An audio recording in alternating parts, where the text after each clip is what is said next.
something has to be done, right?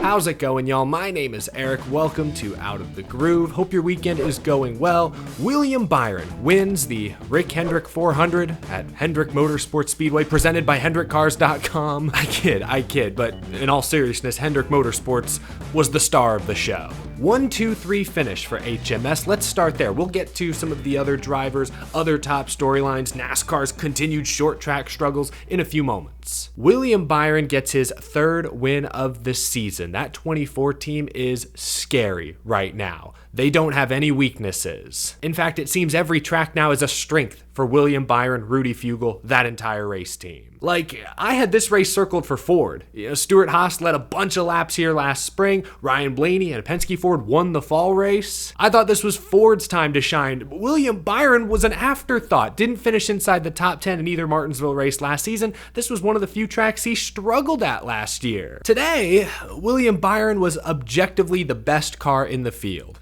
Didn't qualify great, started 18th, but in stage 1, he was the only driver anywhere in the field making passes. Drove from 18th up to like 7th or 8th in a fairly short stage 1. He took a step back in stage 2, kind of plateaued, didn't go anywhere, but 100 laps to go, final quarter of the race, final pit stop, the 24 team was on it. Gets him out there right behind the leaders, he passes Chase Elliott like he's standing still, and he's off. Drove off to a 3-4 second lead, took a final restart in overtime to make things interesting, and even then, William Byron survived some bumps from his teammate, didn't faze him. William Byron wins again. It's scary. If you're not a William Byron fan, that is. He's the winningest driver in the next gen era. He's the winningest driver this season, and he's won at a super speedway, a road course, and a short track. No weaknesses. Parody? What parody? William Byron, Rudy Fugle, they laugh at such a ridiculous notion. Obviously, it's still early in the year, but right now, William Byron looks like a leading Championship 4 contender,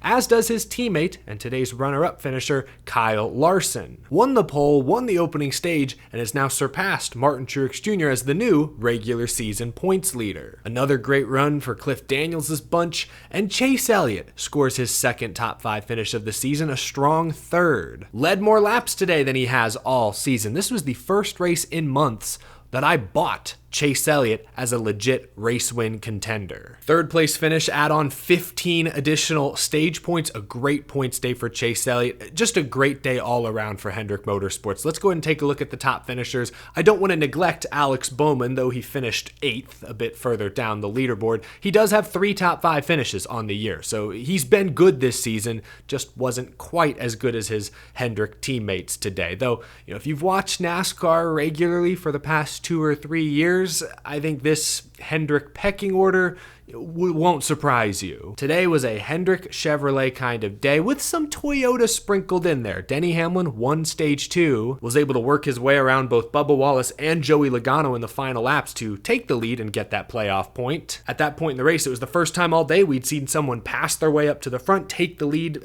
at the end of a long green flag run. Hamlin, who's won 3 short track races already this season, and I'm including the Clash, looked like the guy to beat, but the final cycle of pit stops with about 100 laps to go, he came out on the wrong end. The pit crew really wasn't the problem. Hamlin just pit a lap after Chase Elliott and 2 laps after William Byron did, so they were able to leapfrog him in that cycle. Hamlin got freight trained as well in traffic. All 3 Hendrick guys got around him, and with how difficult it was to pass today, there was no chance Denny Hamlin was going to come from 4th to 1st in that final run. In fact, Denny faded towards the end, so his car got worse. Denny ends up 11th after choosing to pit on the final restart, otherwise likely would have finished inside the top 5 somewhere. They took a gamble, did not pay off. Bubba Wallace does finish top 5. He's a 2-time Martinsville winner in the Craftsman Truck Series way back when. Looked really strong today, earned 18 points in the stages. Comes home 4th. Great points day for Bubba Wallace. He entered today 14th in the standings. He needed a day like today. He got it. Well done. And Ryan Blaney, the lone Ford in the top 5. I had higher expectations for Penske and Stuart Haas, quite frankly. Blaney looked good that final run, was able to get to 5th. Solid day for Ryan. After a few rough weeks in a row, he needed a top 5 finish. I mentioned Stuart Haas. Stuart Haas does score a couple of top 10s right there. Ryan Preece just slowly inched his way forward all day long. He was pretty fast in practice yesterday, then qualified 22nd and just inched his way forward. He comes home with a top 10. Good perseverance. appearance. Chase Briscoe was inside the top 10 most of the day. Good run for Stuart Haas. Josh Berry probably should have been in the top 10, but numerous mistakes on pit road destroyed that team's day. A couple more shout outs. Joey Logano finished his 6th. He made those left side tires live for the entirety of stage 2. Faded at the very end, but still impressive. And Todd Gillen gets a top 15 finish. He ran inside the top 10 much of stage 3. Very impressive from Gillen, considering his front row teammate was nowhere to be seen this weekend. I'm trying to think if there's anyone else honestly worth mentioning. Today's race, I'll be honest, was light on storylines. I mean, Christopher Bell struggled. We can talk about him. He finished outside the top 30. Issues all day. Slow in practice, slow in qualifying, slow in the first stint, damage to the right front. Spun out all by himself late in the race. Rough day for Christopher Bell. John Hunter Nemechek tried his own version of the Hail Melon, I guess, with 3 laps to go. Brought out a late race caution. I'm kidding, of course. Obviously, he blew a tire, but he was several laps down before that happened. So a couple of Toyotas really struggled. Weird gap between the Toyotas today. I guess that's a narrative. Hamlin, Bubba, even Tyler Reddick with the top 10 looked pretty good, but Martin Truex Jr. was outside the top 10 most of the day. Tried some aggressive strategy to make up track position, didn't pan out.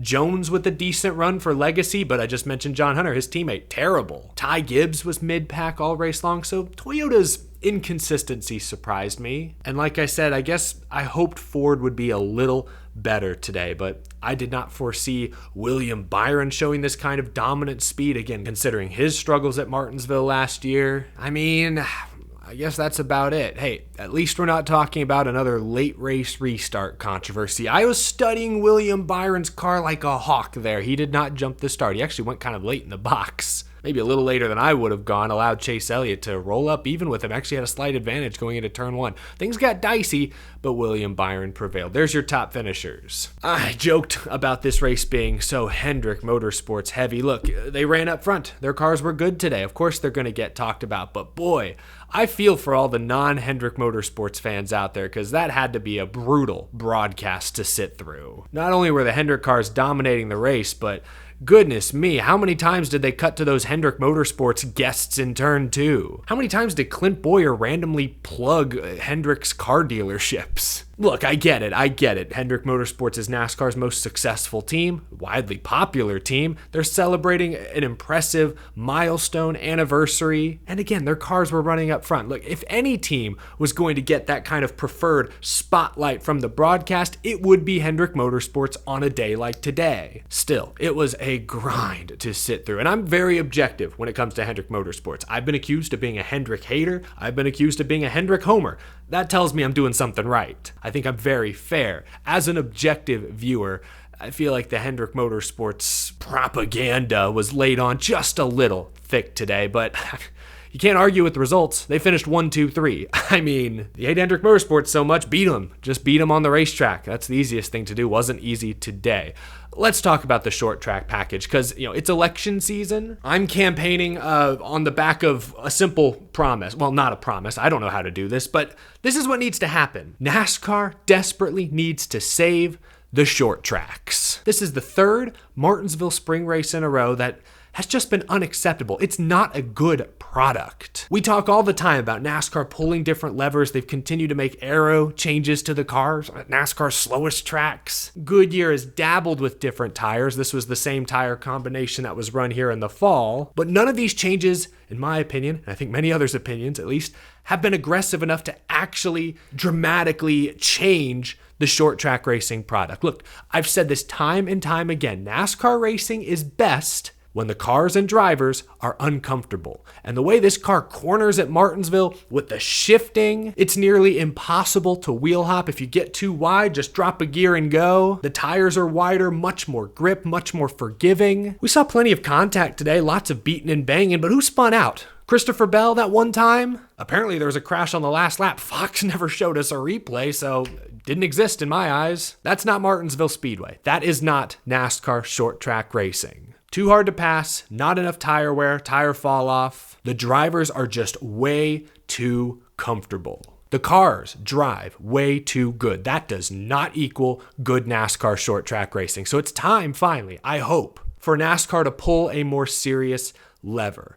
I'm no expert. Will more horsepower fix all the problems? Not necessarily. But can we try it, please?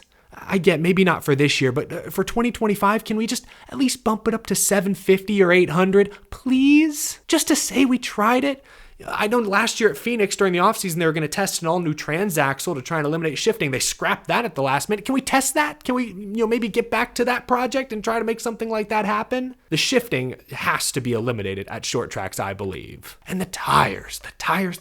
Goodyear, get back to the drawing board. The next gen has some natural design flaws. The bigger tires just mean more grip.